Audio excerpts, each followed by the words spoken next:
Afgelopen weekend vond de eerste editie van het spektakelweekend Veulen, georganiseerd door Tjoep Tjoep Racing en ACC het Veulen plaats.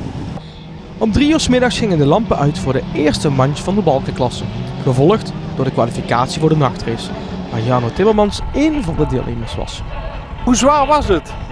Ja, het is een hele opgave deze cross. Het is een zandbaan, het is een hele zware baan.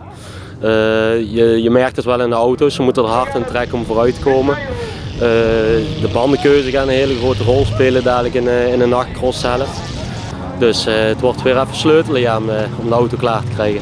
Ja, want ik zag heel wat auto's uitvallen, met name die aan de binnenkant van de baan was het heel diep geworden, of niet? Ja, kijk, normaal gesproken wil je de binnenkant van de baan zo min mogelijk meters maken. Is eigenlijk een beetje wat het plan is, maar op een gegeven moment het was binnen zo'n gaten de bedoeling. En ik had met mijn auto geen grip meer binnen en als ik in de losse zand kwam, dan kwam ik ook niet meer vooruit. En je hebt het wel gezien, de andere auto's stonden op een gegeven moment vast. Toen heb ik voor mezelf een keuze gemaakt, ga maar een tandje langzamer rijden, ga maar helemaal buitenom rijden. Dan heb je nog een beetje gras, nog een beetje vaste zand. En zodoende heb ik nou de kwalificatie uitgereden, gelukkig.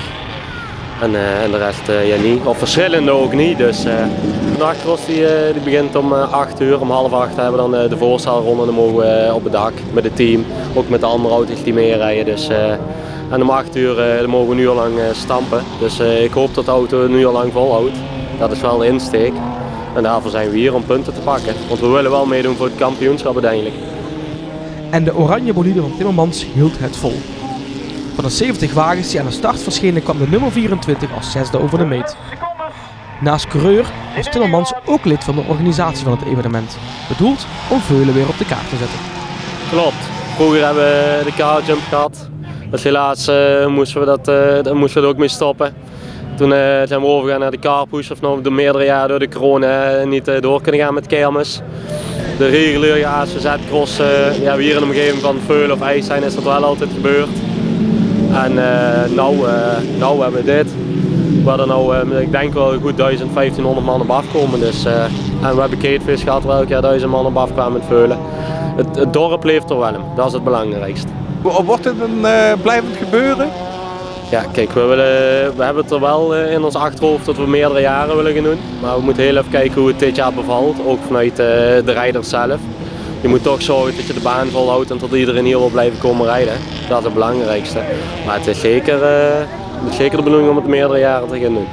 En jij was een beetje de karttrekker, hè? Want je was de eerste die een auto had, geloof ik, hè?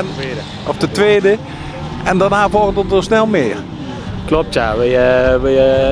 Mijn vriend, twee vrienden van mij die zijn begonnen met één auto. Ja, en bij mij kriebelde dat al langer. Toen heb ik gauw genoeg zelf een auto gekocht.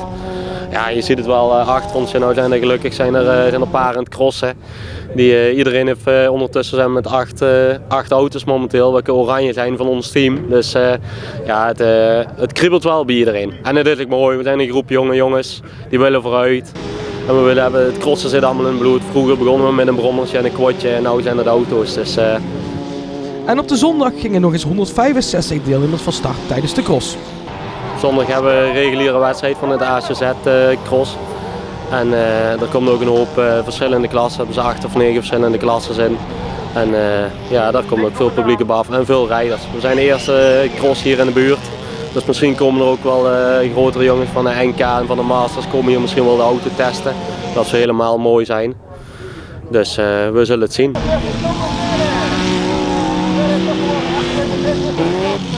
Ja, de